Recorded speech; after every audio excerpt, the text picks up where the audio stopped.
আসসালামু আলাইকুম। এ যাত্রায় বেঁচে গেলেন আলিস আল ইসলাম। আলিস আল ইসলামের উত্থান কিন্তু এত সহজে হয় নাই। আলিস আল ইসলাম তার পারফরম্যান্সের মাধ্যমে উত্থান ঘটিয়েছেন। বিশেষ করে ঘরোয়া টি-20 তে তো বা ঘরোয়া লিগে বলা যায় যে তেমন একটা সুযোগ পেলেন না, কিন্তু সেই 2019 বিপিএল এর মাধ্যমে মূলত আলিস আল ইসলামের আবির্ভাব। তবে আলিস আল ইসলাম সেখানে ধরে রাখতে পারেন নাই নিজেকে।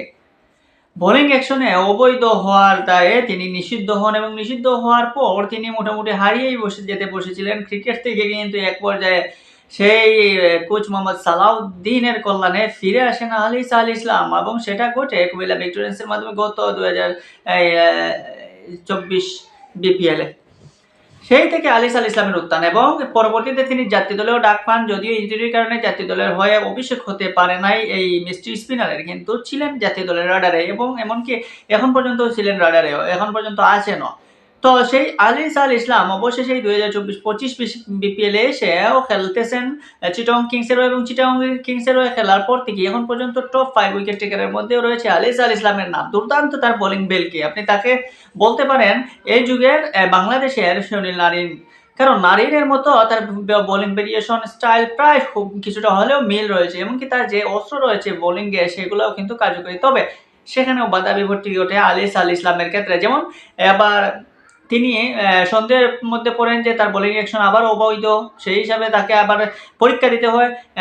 সেই পরীক্ষাও দেন আলিস আল ইসলাম এবং সেখানে পরীক্ষায় তিনি মোটামুটি উত্তীর্ণ হয়েছেন। যাক, সেখান থেকে তিনি রিলিজ পেয়েছেন এবং পাস করেছেন। তবে একটা অ্যাকশন, একটা বোলিংকে বিশেষজ্ঞরা বলেছেন যে এটা থেকে দূরে থাকাই ভালো। তো যাই হোক, আলিস আল ইসলাম যে কামব্যাক করছেন এবং আলিস আল ইসলাম যে চান্সটা পেয়েছেন, এখন এই যে সবাই ধারণা করছিল যে যদি বোলিং অ্যাকশন অবৈধ হয় হয়তো আলিস আল ইসলাম এবার আর হারিয়ে যাবেন, এবার হয়তো আর ফিরে আসতে পারবেন না, এবার হয়তো আর সেই আলিস আল ইসলামকে আমরা হারাতে যাচ্ছি। তবে যেটাই হোক, আলিস আল ইসলাম যেহেতু এখন বৈধতার সার্টিফিকেট পেয়ে গেছেন, সো এখন তার নিজেকে উপরে উঠে নিয়ে যাওয়ার ব্যবস্থা তার নিজেকেই করতে হবে। যেমন বিপিএল এর এখন পর্যন্ত যে কয়টা ম্যাচ রয়েছে এবং চিটাগং কিংস সম্ভাব্য কোয়ালিফায়ার টিমের মধ্যে অন্যতম, তাদের যে অবস্থা সেই অবস্থা বলে যে চিটাগং কিংস কোয়ালিফাই করবে এবং সেখানে যদি আলিস আল ইসলাম তার পারফর্ম দেখাতে পারেন ফাইনাল পর্যন্ত বা কোয়ালিফাই পর্যন্ত যদি নিজেকে ধরে রাখতে পারেন, যেভাবে টপ উইকেট টেকারের লিস্টে 5-এ তিনি রয়েছেন, সেই হিসেবে যদি আর একটু এগোতে পারেন তাহলে হবে তার জন্য একটা সুযোগ, হয়তো বিশ্বকাপ কিংবা সামনে জাতীয় দলে হতে পারে তার একটা নতুন একটা অ্যাসাইনমেন্ট। তবে বাংলাদেশ জাতীয় ক্রিকেট দলের নির্বাচকরা তার উপর নজর রাখতেছে বিশেষ সবসময়, এবং সেই ধারাবাহিকতায় আলিস আল ইসলামও যথাসাধ্য চেষ্টা করে যাচ্ছেন যে নিজেকে মেলে ধরার, নিজের পারফরমেন্স যথাযথভাবে তুলে ধরার। এই আলিস আল ইসলামকে খুবই প্রয়োজন জাতীয় দলে, কারণ বাংলাদেশ বা অন্যান্য বিশ্বের অন্যান্য দেশে দেখবেন যে প্রত্যেকটা দেশে কিন্তু মিস্ট্রি স্পিনারদের খুব চাহিদা বেশি।